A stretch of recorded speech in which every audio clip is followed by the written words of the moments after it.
I'm making a shepherd's pie. So I have everything in the pan ready to go, but I needed to do the mashed potatoes, right?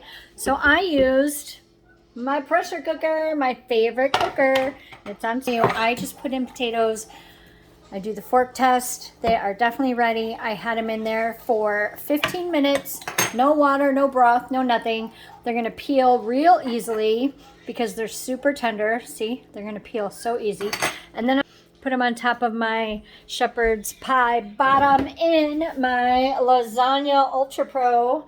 Perfect pan for shepherd's pie or a pot pie or a lasagna or any kind of casserole. It's the perfect pan. These go in the microwave and the oven. The pressure cooker, you guys, it's on special right now. You get an additional 15% off. Just message me and I will make you the deal. You are gonna love this, especially for your mashed potatoes for the holidays. Look how easy that was.